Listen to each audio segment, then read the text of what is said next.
L'accouchement, je l'ai très bien vécu, j'en suis ravie. Je suis ravie d'avoir pu mettre au monde ma petite fille sans péridurale parce que je connais du coup ce qui représente un accouchement à l'ancienne, entre guillemets. On l'a vécu super rapide puisque on n'a pas eu le temps d'aller dans la salle d'accouchement, tout a été fait dans la salle de préparation, puis ces quelques minutes de poussée ont été un soulagement énorme pour elle. Ouais.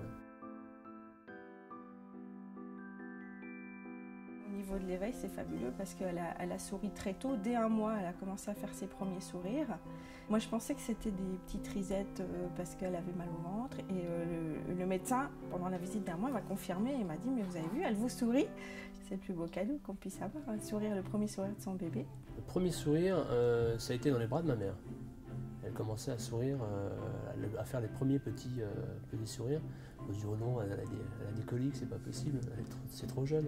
Et puis en fait, non, c'était bien des sourires. Et ouais, on a très bien réagi à la naissance de Maïna parce qu'on l'a préparée depuis un petit moment. Il faisait des câlins à mon ventre quand j'étais enceinte. Il était très content et le soir, il est venu nous voir à la maternité et il était ravi de faire connaissance avec sa petite sœur. Il l'a très bien vécu. Son état psychologique n'a pas changé du tout. Il est autant joueur, autant rieur. Il était pressé autant que nous, je pense. Et aujourd'hui, ça se passe toujours très bien. Il est très content. Il lui raconte des histoires, il chante pour elle. Enfin, il s'en occupe bien, il veut la porter, alors qu'il est tout petit. Il essaye d'être assez proche d'elle.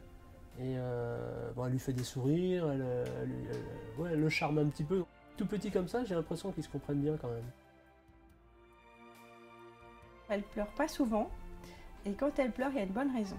C'est bien souvent parce qu'il y a un rot à faire. Donc on la prend dans les bras, on la promène un petit peu, on lui fait faire son rot et ça y est, c'est terminé. Si elle se met à chouiner, entre parenthèses, c'est uniquement quand elle a soif. Quand j'écoute autour de moi, elle ressemble à mon mari. Ça, c'est parce qu'elle a une bonne bouille, des bonnes joues, elle a un visage un peu carré, parce qu'elle mange bien. Mais ça changera plus tard, elle me ressemblera. Et surtout les gens qui viennent nous voir, qui nous disent oui, elle ressemble plus à Caroline. Moi, j'ai pas spécialement un regard très objectif au niveau de qui elle ressemble. Si je pense réellement à notre bébé, non. Non, je pense que 2, ça c'est largement suffisant. Bon, c'est vrai qu'un tout petit bébé, c'est craquant, c'est trop mignon. Mais raisonnablement, 2 enfants, c'est très bien. Il faut quand même pouvoir les élever après, les nourrir. On a 40 ans tous les deux. 2 enfants, c'est parfait.